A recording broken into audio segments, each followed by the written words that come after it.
재밌는 이야기인데요. 이제 어느 대학에서 사회학 개론을 가르치는 교수님이 이제 수업 시간에 학생들에게 질문을 했어요. 사회의 종류가 어떤 것들이 있겠느냐 공부를 했으니까. 자, 그래서 이제 배운 대로 한 사람씩 대답을 해봐라고 했어요. 그러니까 이제 앞에서부터 이제 예를 들면 정답은 이런 겁니다. 민주사회, 근대사회, 중세사회, 또 봉건사회, 원시사회 이렇게 쭉 배운 대로 사회의 종류에 대해서 이야기를 했는데 그 다음 학생이 별 생각이 안 나는 거예요. 그래서 더듬거리다가 한국사회 이랬어요. 그러니까 교수가 틀렸다고 표정을 지었습니다. 그렇지만 이제 그 다음 학생이 또 생각이 안 나는 거예요. 그래서 앞에 학생이 한 것처럼 흉내를 내면서 미국 사회, 그 다음은 일본 사회, 그 다음은 러시아 사회. 그러니까 교수가 열을 받았습니다. 그 다 틀린 대답이야. 그러니까 저 조용히 항상 뒤쪽에 앉아 있는 철수가 있어요. 내성적이고 굉장히 나서기를 싫어하는 철수 학생, 응? 이야기해보게. 정답을 이야기해봐. 그렇게 이야기하니까 철수가 갑자기 이 교수가 자기 보고 이야기해보라니까 아무 생각이 없었는데 설마 자기를 시킬 줄 몰랐는데 일어서 가지고 한국 마사회 그랬다는 겁니다. 어떤 정신병원에 이제 환자 두 사람이 앉아서 이런저런 이야기를 하고 있습니다. 근데 이제 책을 한 권 갖다 놓고 그 책을 읽은 소감에 대해서 서로 이야기를 하는 거예요. 그래, 니 이 책 다 읽었나? 다 읽었다. 니는 다 읽었어. 그래, 소감이 어떻니? 그러니까 이 책에 주인공들이 너무 많이 나오고 책이 너무 단순하고 그래서 크게 재미가 없어. 그래 이야기. 그래? 니는 어땠어? 이러니까 그래, 나도 마찬가지야. 책이 두껍기만 하고 별 재미가 없어. 그래 이야기했어. 좀 있으니까 간호사가 호다닥 들어오더만 아니 여기 둔 전화번호 부책을 누가 가져갔어?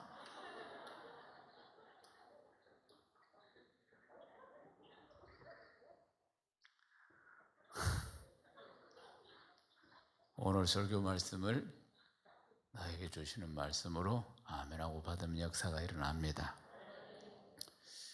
사랑하는 여러분, 오늘 추수감사주일입니다. 한 해를 돌아보면서 하나님 앞에 감사드리는 날인데요. 그런데 우리가 주의해야 할 것은 우리가 우리 방식대로 하나님 앞에 감사를 드린다 했을 때 이것이 과연 하나님의 기뻐하시는 것인가 하는 겁니다. 나는 지금 감사라고 하나님 앞에 드리는데 그 감사를 하나님이 진짜 감사라고 기뻐 받으시는가 하는 것이에요. 그래서 제가 지금 발효와 부패 이야기를 한 것입니다. 감사라는 단어를 쓴다고 해서 다 감사가 되는 것은 아니다. 이 이야기입니다. 성경이 우리에게 가르쳐주고 있는 메시지인 것입니다. 예를 들어 봅시다. 우린 다 크리스찬이니까 그런데 누가 고맙다고 감사의 표현으로 양주를 한 명 가져왔다. 그게 우리에게 해당되겠습니까? 별로 반가운 선물이 아닐 거예요. 그 이야기입니다. 지금 누가 고맙다고 술 대접을 하겠다고 술집으로 나를 가자고 하면 우리는 별로 반가운 게 아니죠. 그건 감사의 표현이 아니다. 우리가 원하는 감사의 표현이 아니라 이 말입니다. 고맙다고 양주 한 병 덜렁 들고 비싼 고급 양주 그거 선물로 주는 거나 고맙다고 술집에 데리고 와서 대접하겠다고 하는 것은 그 감사의 표현은 우리는 원하지 않는 것이라 그 말이에요. 이 이야기가 똑같습니다. 나는 지금 하나님 앞에 감사하다고 표현하고 있는데 그게 하나님이 기뻐하시는 방법이냐 아니냐 하는 것이에요. 사랑하는 여러분, 오늘 말씀을 통해서 큰 깨달음과 은혜가 있기를 주님의 이름으로 축원합니다. 오늘 우리가 한 절 말씀을 읽었는데 이게 이제 하나님 앞에 감사의 제사를 제대로 드려야 된다 이 말씀을 하고 있는 것입니다. 그러니까 이스라엘 백성들이 하나님 앞에 제사를 드리는데 감사의 제사를 제대로 드리지 않고 있다. 하나님이 원하시는 감사의 제사를 제대로 드리지 않고 있다. 감사 제사를 안 드리는 게 아니고 드리고 있는데 그것이 하나님이 원하시는 방법이 아니라 그 말이에요. 그리고는 이렇게 이제 말씀이 시작합니다. 시편 50편 1절을 읽겠습니다. 전능하시니 여호와 하나님께서 말씀하사 해 돋는 데서부터 지는 데까지 세상을 부르셨도다. 아멘. 그러니까 하나님 앞에 감사의 제사를 지금 드리는 데 있어서 하나님은 하나님이 어떤 분이신가에 대해서 설명을 합니다. 그러니까 보면 전능하신 분, 그리고 여호와, 그리고 하나님, 이렇게 세 번을 언급하신다 그 말이죠. 그러니까 하나님은 어떤 분이신가에 대해서 설명을 먼저 합니다. 반복해서 하나님에 대한 여러 호칭들을 지금 나열하고 있다는 것이에요. 이게 무슨 뜻인가? 천지 만물을 창조하시고 절대적인 주권을 가지고 계신 하나님이시다 이 말입니다. 하나님은 그냥 하나님이 아니고 절대 주권을, 말씀 한마디로 온 우주를 창조하신 절대 주권을 가지신 하나님이시라는 것을 알리고 있다는 것입니다. 그리고 또 말씀하죠. 해 돋는 데서부터 지는 데까지 세상을 부르셨도다. 해 돋는 데부터 해 지는 데까지 세상을 다 부르셨도다. 그러니까 무슨 뜻입니까? 이 세상의 모든 삼단만상, 온 우주 만물 다 소유는 하나님이 소유십니다. 이 말씀인 것이. 하나님이 통치하시고 하나님이 소유하신다 그 말이에요. 그리고 시편 50편 2절을 읽어봅시다. 온전히 아름다운 시온에서 하나님이 빛을 비추셨도다. 하나님이 온 세상에 빛을 비추셨다. 이게 빛을 비추셨다는 것은 하나님의 거룩하심, 하나님의 공의, 하나님의 심판, 이런 것을 지금 나타내는 내용들인 것입니다. 그러니까 하나님은 온 우주 만물을 창조하신 창조주이시고, 그리고 심판장이시고 만물의 주관자이시다 그 말입니다. 그런데 그분에게 우리가 어떤 물질을 들여서 어떻게 만족시켜 드릴 수가 있겠느냐? 실제로 이스라엘 백성들은 소와 양을 잡아서 계속해서 하나님 앞에 제사를 드리고 있습니다. 끊임없이 제사를 드리고 있어요. 그런데 그 많은 제사들이 하나님의 마음을 흡족해 할 수가 없었다는 것입니다. 시편 50편 11절에서 13절을 읽어봅시다. 산의 모든 새들도 내가 아는 것이며 들의 짐승도 내 것이므로다. 내가 가령 줄여도 내게 이르지 아니할 것은 세계와 거기에 충만한 것이 내 것이므로다. 내가 수소의 고기를 먹으며 염소의 피를 마시겠느냐. 아멘. 천하 만물이 다 하나님의 것이다 그 말입니다. 천하 만물이 다 하나님의 것인데, 그런데 우리가 그 하나님 앞에 무엇을 드려서 내 감사를 표현할 수 있겠느냐 그 말이에요. 그러니까 오늘 말씀에 보면은 그들이 수소의 고기와 염소의 피를 하나님 앞에 바친다 그 말이에요. 피를 뿌리고 제단에서 고기는 태워서 하나님 앞에 드리는데, 하나님이 내가 그 고기를 먹고 그 피를 마시겠느냐? 하나님이 지금 이렇게 말씀하시는 것입니다. 결코 하나님이 와서 그 피를 마시겠습니까? 아니, 하나님께서 그 살을 먹겠습니까? 그게 아니지. 그러니까 하나님이 원하시는 제사는 뭐냐? 감사의 제사는 가장 중요한 것은 그 마음의 중심인 것입니다. 하나님은 어떤 분이신지 쭉 말씀하시고 온 우주 만물이 다 하나님의 것이라 그 말이죠. 무엇을 드려서 하나님의 마음을 기쁘게 해드리겠느냐? 무엇을 드려서 하나님 마음을 흡족해 만들겠느냐? 그러니까 내가 그 살을 먹겠느냐? 내가 그 피를 마시겠느냐? 그게 아니다. 하나님은 우리 마음의 중심을 보십니다. 평생을 잊지 말아야 합니다. 신앙생활 하면서 오늘 추수감사주일만 이것을 생각하는 게 아니고 항상 불꽃 같은 눈으로 하나님 영이십니다. 사람은 외모를 보지만 하나님은 중심을 보십니다.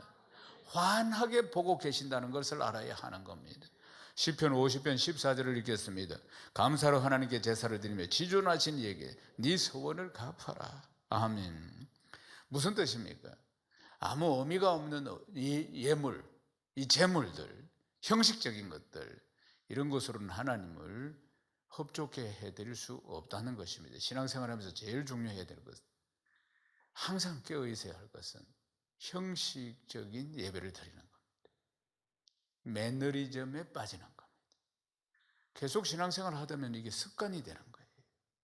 별 감동도 없이 안 오면은 찝찝하고, 그래서 왔어도 별로, 딴 곳에 마음 쏟고 생각 빼앗기고, 그러면서 자리는 이 자리에 앉아 있지만은 하나님께 올라가는 예배가 아닌 경우, 이걸 조심하셔야 하는 것입니다.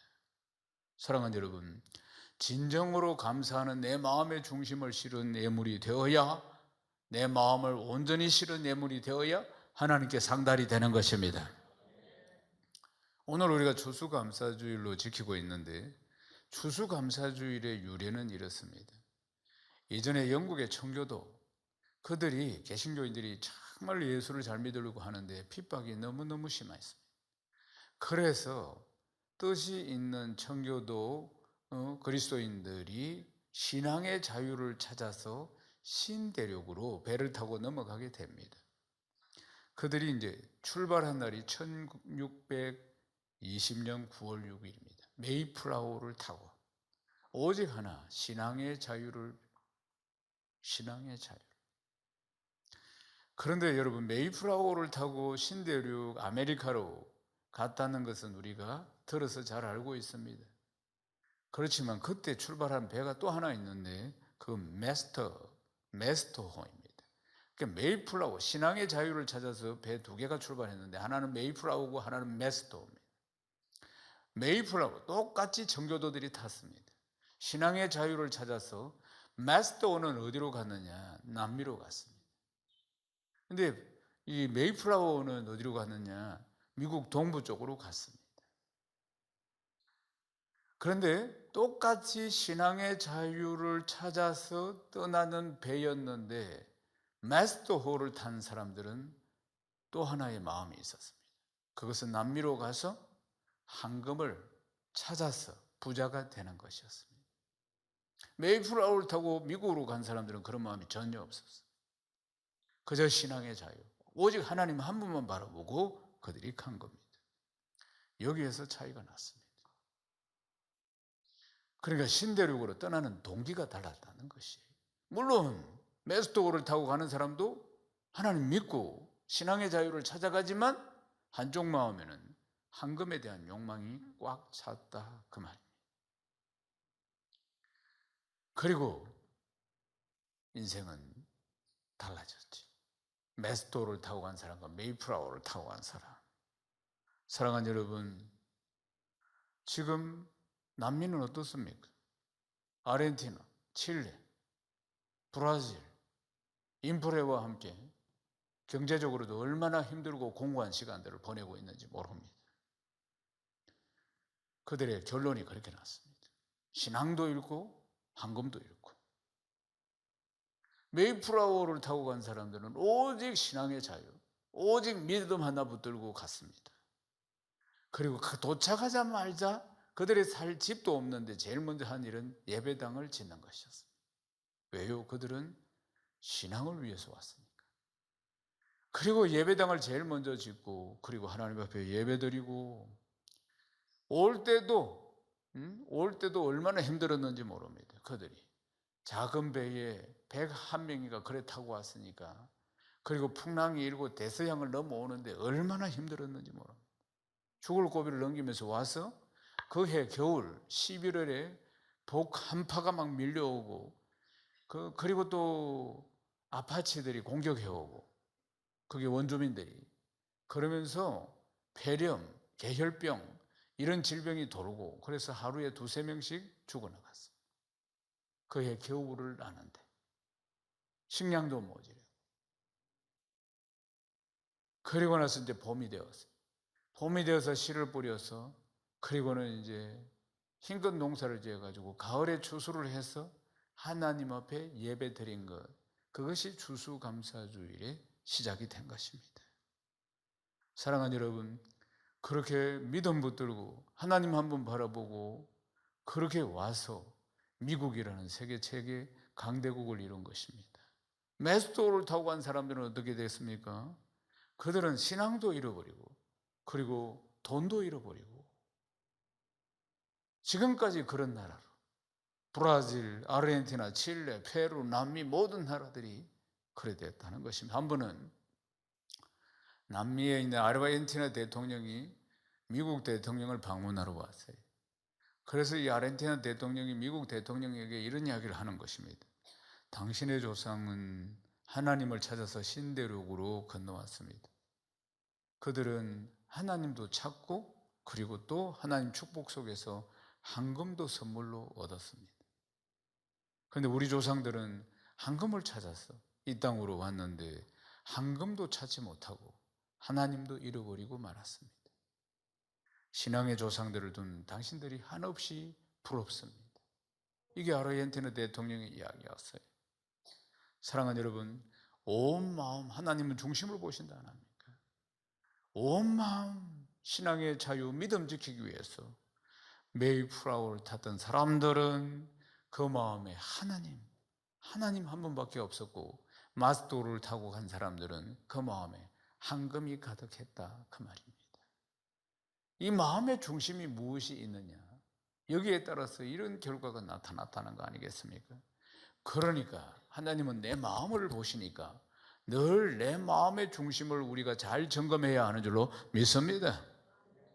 사무엘상 16장 7절을 읽겠습니다. 여호와께서 사무엘에게 이르시되 그 용모와 키를 보지 말라. 내가 이미 그를 버렸노라. 내가 보는 것은 사람과 같지 아니하니 사람은 외모를 보거니와 나 여호와는 중심을 보느니라 하시더라. 아멘. 마음의 중심을 보신다고 하죠. 사람은 외모를 보잖아요. 왜요? 그 마음의 중심을 모르니까. 그러나 하나님은 외모를 보시는 게 아닙니다. 우리 마음의 중심을 보시는 거예요. 다윗 왕을 왜 기름 부으셨느냐? 다윗 왕은 바른 중심을 가지고 있어요. 바른 중심을. 그래서 이제 다음 왕으로 이제 사울 왕을 폐위시키고 다음 왕으로 사무엘 선지자에게 이새의 집에 가서 이새의 아들에게 기름 부어라 이랬어요. 그러니까 이새의 집에 가서 사무엘 선지자가 기름 부기 위해서, 그러니까 아들 나오라고 해요. 제일 큰 아들 제일 멋있게 생겼어요. 그러니까 하나님이 아니다. 둘째 멋있는데 아니다. 셋째 아니다. 넷째 아니다. 다섯째 아니다. 여섯째 아니다.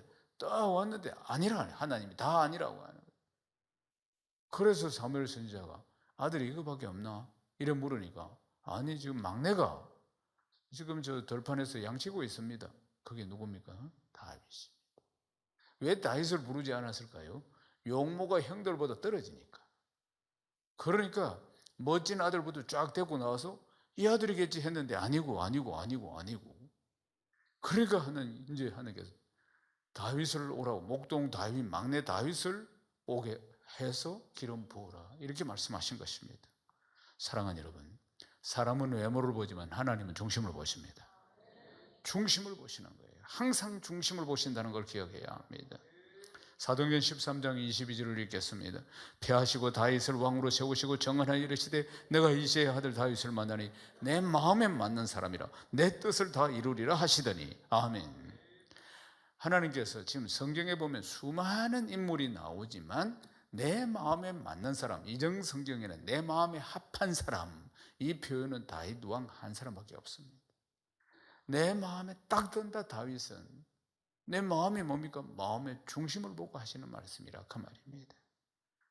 사랑하는 여러분, 우리가 예배를 드릴 때나 이렇게 감사 예배를 드릴 때나 언제나 내 마음의 중심이 하나님께서 온전히 받으시는 그 중심이 되어야 합니다. 말라기 1장 8절을 읽겠습니다. 만군의 여호와가 이르노라 너희가 눈먼 희생제물을 바치는 것이 어찌 악하지 아니하냐 저는 것 병든 것을 드리는 것이 어찌 악하지 아니하냐 이제 그것을 너희 총독에게 드려보라 그가 너를 기뻐하겠으며 너희를 받아주겠느냐. 말라기서는 구약의 마지막 절입니다. 그런데 보면은 이 사람들이 예배를 드리지 않습니까? 드립니다. 이스라엘 백성들이 제물을 안 드립니까? 드립니다. 그런데 어떤 걸 드립니까? 저는 것, 병든 것, 흠 있는 것, 그러니까 덜 떨어진 것, 상품 가치가 없는 것, 이런 것들 소나 양을 가지고 와가지고 하나님 앞에 제물로 드리고 있다 이 말입니다. 사랑하는 여러분, 그러니까 형식적인 예배라, 형식적인 예배라는 거, 형식만 남은 예배. 사랑하는 여러분, 언제나 하나님을 향한 중심이 되어야 합니다. 꼭 기억해야 합니다. 저는 항상 추수감사주일과 송구영신 예배 때 하나님 앞에 번제를 드립니다.